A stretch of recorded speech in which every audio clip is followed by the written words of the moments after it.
mfite ahamukare kabije rya genocide yakorewe abatutsi muri 1994 ko niciwe abana nicirwa abavandimwe n'imiryango sigara ndumwe nihebye nakundaga guhora ndira nakundaga guhora mbabaye amaso yanjye ahora gatukura nahoranaga umujinya n'uburakari bukabije. Tugize abana batanu turaza tugeze muri 1994 habaye genocide, umugabo arapfa n'abana nifite barapfa sigara umwana umwe. Muri famiye yanjye barishwe bishwa nabi bicwa urubozo. Murumuna wanjye uduheruka yari afite abana batatu atwite n'inda nkuru, hanyuma abo bantu bose barapfuye ntihasigara n'umwe.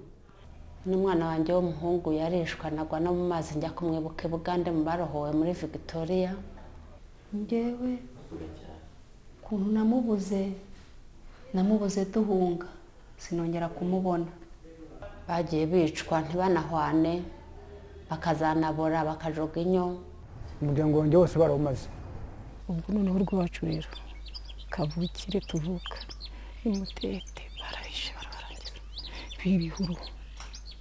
In 1993, I was 6 years old. I was in first year primary school. That's when I started to realize that there was something going on. Twebwe umuryango wacu tukabona turi umwe mu miryango irimo guhigwa ngo batwice. My dad or my mom never shared with me anything until I started seeing. Ingo zabo barazitwika, ibintu byabo n'ubuvuga ngo abantu bari bahari, abagore abagabo abakwe bacu abakazana bacu bose barapfuye ntagire igisigara. I remember seeing like on the mountain, on the opposite mountain, people killing, but the image was not very clear because it was far, but I heard people screaming and then I saw people killing with a machete. Harimo bagiye baza bakica n'abari basigayemo bakiva ngo bazabica bari twebwe nyine nanjye nari mbarimo. Ubwo mfite inkovu nyinshi mu mutwe hano hanjye, inkovu itambitse ikagera hano mfashe, mfite n'indi manutse kugera hano mfashe. I could see the smoke, and when I asked, they said that they were killing people and burning everything. Ubwo rero umuryango wacu haje gupfa abakobwa bose babiri n'ababyeyi bose, hasigara abahungu batatu nanjye ndimo. Nta marira twarize, niyo mpamvu ari byanze no kudushiramo ngo umuntu yimba tuje araho. Uburyo kubera kubanza kudukubita cyane batujyanye aho bajya kutwicira ku mwobo, hari umwana waje kubiviramo guhuma amaso abaho tabona. Ubumva narafunzwe narakubiswe, umuryango wanjye wose warazimye, nasigaye ndi jyenyine uyu, nari mfite abana bane n'umugore, inka amazu byose bamaze. Mama yarapfuye, papa yarapfuye, umuntu wanjye yarapfuye ku buryo bagiye bashyingura abandi. Trauma ntabwo igira ingaruka ku uyifite gusa, ubundi umuntu agira trauma kubera ko hari ibintu byamubayeho we ku giti cye cyangwa se hari ibintu yabonye, none ibyo ngibyo bikafekta ubuzima bwe bwose. Iyo byafekta ubuzima bwe bwose rero byafekta n'ubuzima bwa societe, abavandimwe be, kubona umuntu yigunze, umuntu ntagira icyo akora, icyo gihe bitera ubukene n'icyo byose, umuntu ugasanga buri gihe kugira ngo abigisubizo ari n'ikibazo muri societe no muri famille hehe. Wenda cyane cyane nko kwibuka abana n'umugabo kubera umuruho nari mfite. Ibyo bikagaragarira cyane cyane mu kuba abagize ingaruka zigendanye na genocide cyane cyane. Abenshi ntabwo bazi ko u Rwanda rukeneye kwicarira no gusesengura icyo kibazo kijyanye n'ihungabana. Giye gusanzwe mvukana n'abana 7 ariko nabashije kurokoka jyenyine. Ni ukuvuga ngo iryo hungabana nari banaga jyenyine, namenya ngo yarishwe cyangwa ntiyishwe nuko bimeze twaburanye duhunga. Abandi ugasanga mu bigendanye n'imibereho yabo ntabwo bashaka kugira ngo hagira abantu babegera kubera impamvu z'ibiba byarabaye. nkasohoka nk'aha mu muryango nkagenda ngahagarara hanze nkavuza induru nyinshi cyane kubera urukundo nari naratakaje. Niyo nabaga ndi wawe numva gutankunze, bigatuma mpora nigunze, bigatuma ndemerera n'abo tubana kubera ikibazo kindimo muri jyewe. nuko nakuraga muri kurabuje ahubwo nanjye mba narapfuye cyangwa se numvaga nanjye nabamara cyane ko babonye yuko mu Rwanda hari ikibazo gikomeye nyuma y'uko u Rwanda rwahuye n'ibibazo byabaye mu 1994 jenoside yabaye. Byaje no kugaragara ubushakashatsi bukorwa na Minisante bigaragaza ko abanyarwanda benshi hafi 95 bafite ikibazo cy'ihungabana. Ko guhungabana ariko siko bose bahita bagira crise traumatique, ntabwo bose bahahamukira rimwe, ariko babana n'ikibazo cy'ihungabana. Kuba mbirimo kandi mbikunda nuko nabonye kuko icyo kibazo gihari, ihungabana mu Rwanda rirahari, no kumufasha kugira ngo yiyubakemo icyizere cy'uyu munsi n'ejo hazaza, cyane cyane kumufasha kwibagirwa izo nzira zose ziba zigoranye abantu banyuzemo.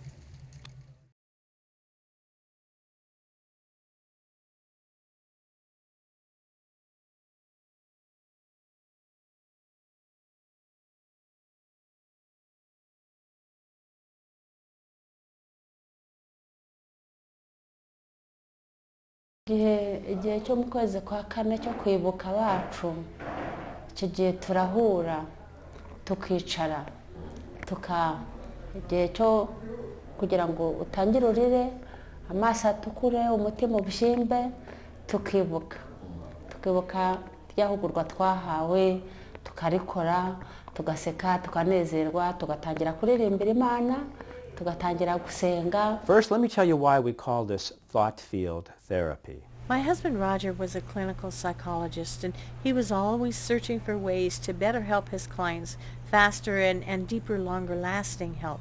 And he did this by studying many modalities. He studied quantum physics, applied kinesiology, acupuncture, the meridians actually. And what he found as he combined these and started trying different things was that if he had a client tune into the thought field of the negative emotion and then address the meridian system in a specific order, it provided very rapid and profound healing. He spent the last 35 years of his life developing this. I spent 25 of them with him as we developed and expanded thought field therapy so that it can address the body, the mind, the spirit, and do a tremendous amount of healing. In thought field therapy, it makes all the difference in the world what you're thinking about, because the thought field contains different perturbations, as you will find, and diagnosis reveals these exact perturbations.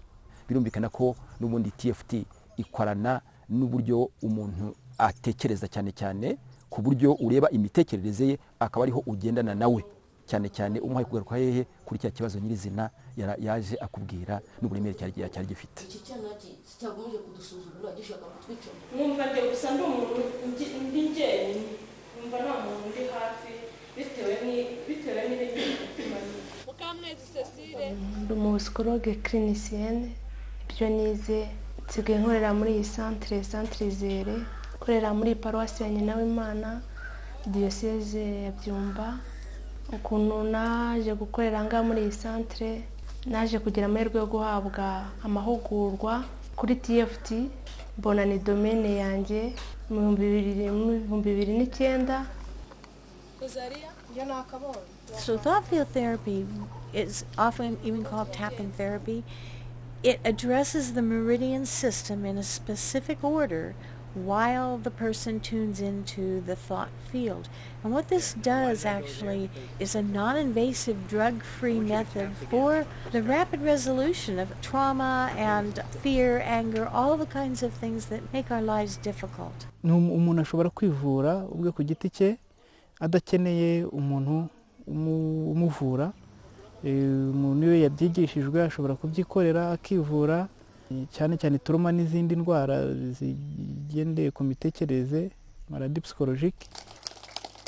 When I first made these discoveries, I had no idea that they would be so rapidly accepted and put into practice. It's no good to have a very successful, rapid treatment if it can't be applied in reality. If we can soothe and eliminate the suffering for so many people. Muri make nari mfite ikibazo cy'uko navuye igihe cya jenoside navuye mu ntumbi noneho nza kugira ikibazo nari umwana mutoya kuba ari njye wari uvuye muri jyenyine byaje gutuma ntacyo nabonaga hagati aho ngaho ariko ho natangiye kugira hejuru ubwo natangiye kugenda mbona ikibazo. Niyo mpamvu rero iyi gahunda ya TFT idufasha cyane cyane kurushaho kwegera umutima washengutse no kugira ngo uwufashe kongera kwiyubakamo icyizere cyane cyane urimo kureba impamvu nyamukuru zagiye zitera ibyo bintu byose bituma umuntu ahungabana noneho ukamufasha kwiyakira no kugira ngo yinjire mu buzima busanzwe. Needless to say, I'm delighted to see that they're being helped through the medium of my work. They obviously are responding well and they're doing well, and watch them carefully. They're very, very healthy, psychological. And so that's a real pleasure to see because I know it wasn't always that way. They have had some really rough times. And so it's good to know that they're surmounting those rough times. People didn't even bother to understand the cause of the genocide. They started just blaming. Tutsis started blaming Hutus. Hutus started blaming Tutsis. Ku bigendanye n'imibereho y'abana bavutse nyuma ya jenoside ngira ngo mu by'ukuri ingaruka bafite zirashingira ku mateka y'ibyabaye cyane cyane babwirwa ariko usibye n'icyo ngicyo n'ibyo nabo ubwabo bibonera bahereye ku buhamya bw'abantu barokotse jenoside. Jenoside yakorewe abatutsi abantu benshi yarabahungabanije nonsoroma atari umuntu wayikorewe n'uwayikoze yarahungabanye n'ubyumva arahungabana n'ubibona arahungabana kuko ni ibintu byagaragaje ko umuntu afite kamere mbi rwose, kamere umuntu yahanganywe intege nkeya. Hutus and Tutsis have always lived together in a perfect harmony. That's when I started my own research, saying, okay, so what happened?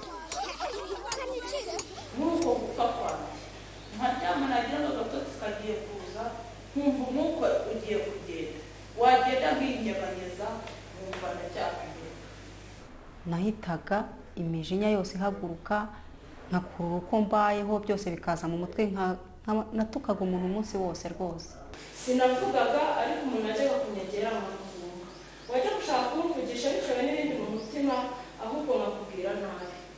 Ariko bamaze kumvura ubu ngubu nababwiye ko nakize nta kibazo mbanye n'abaturanyi amahoro ntago nkikomeretswa n'ubusa ngo mpungabanywe n'ubusa ndakomeye pe.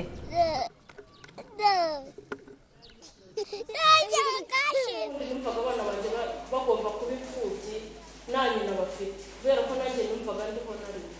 Ubwo rero murakoze gusa ndabashishikariza gukomeza kugira urukundo kubera ko hari aho navuye hari n'aho ngeze. Murakoze. In 2005, Hurricane Katrina left a large part of New Orleans, Louisiana, and parts of Mississippi in ruins. A trauma relief team from the TFT Foundation was deployed at the invitation of Charity Hospital in New Orleans. There they treated surgeons, doctors, nurses, policemen, and other staff of Charity Hospital, one of America's oldest hospitals. So the team consisted of 13 people who practiced thought field therapy, including Dr. Paul O's, who is a psychologist and also a Lutheran minister. And he was soon going to be going for a second trip to Kigali, Rwanda, to treat children at an orphanage there. He had been invited by an old friend, Sandra Bagley, who was a nurse practitioner at the American Embassy. So in spring of 2006, the TFT Foundation was able to send its first trauma relief team to Kigali, Rwanda.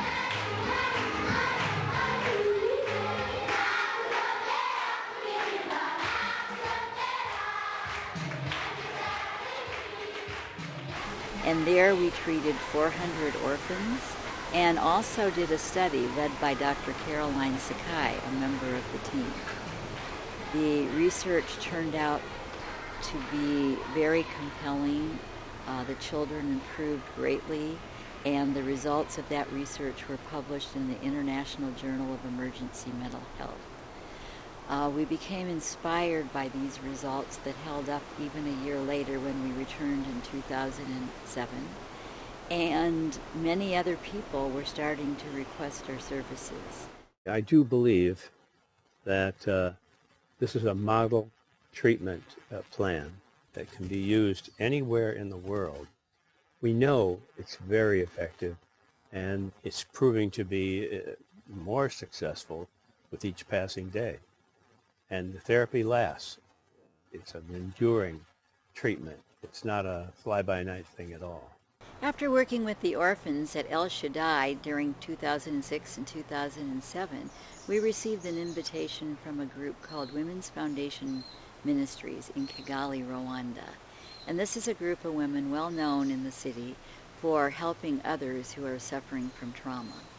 And in the meantime, we were developing a new model where we could train local people to do the therapy, and then they could treat each other. So during this study in 2008, we took 2 days to train the women from Women's Foundation Ministry, and they in turn administered the testing instruments to the population, the participants in the research, and they actually did the treatments. We did some supervision while they were doing that, but they actually administered the treatments. While I was still in Rwanda in 2008, I received a call from a Catholic priest, Father Jean-Marie Vianney, from the Northern Diocese of Bayumba. And he wanted us to come and train people in his diocese as well. Kuyobora roho z'abantu burya iyo zirwaye urabimenya ni ikintu cyambere giguhangayikisha. Igituma rero nshishikarira gufasha abo bantu nuko roho zabo koko iyo tuganira iyo duhura iyo baje kunyambaza ntago baba bashaka ibyo kurya ntibaba bashaka mbere na mbere amafaranga n'ibindi bakeneye gukira ku mutima.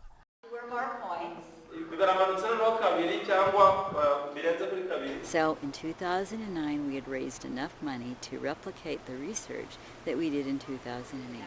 And again we trained 30-some community leaders to do thought-filled therapy. They administered the tests, they did the treatments, and again we got the amazing results that were also published this time in the African Journal of Traumatic Stress. Any questions about how you do that thought-filled therapy treatment?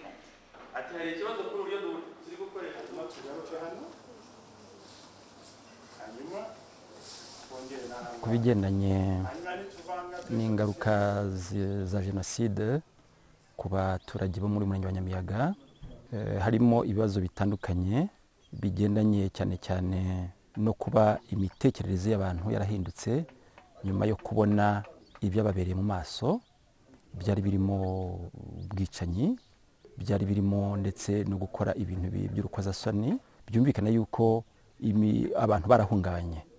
There is a piece of the puzzle that I still don't have. I still don't think that even if the propaganda was so strong, how do you convince that person who's 40 to kill his wife because his wife is a Tutsi? Some women kill their husbands. I heard even some kill their children because they thought they had some Tutsi blood. Iki kigo gifite abana bagera ku 2,500 babariye hamwe aba secondaire na primaire. Ku bijyanye n'ubuzima babayeho hanze, abana benshi baba muri famille zikennye. Nigeze no kubabwira ko harimo n'abana bafite ibibazo by'ababyeyi bafunze kubera ibyo ababyeyi bakoze muri jenoside. Noneho hakaba n'abana bafite imiryango ifite ababyeyi bafite ubwandu bwa sida. Nubarongo abana bafite trauma ni benshi. TFT is a treatment that can be easily taught to community leaders and is applicable to any age group and any culture throughout the world.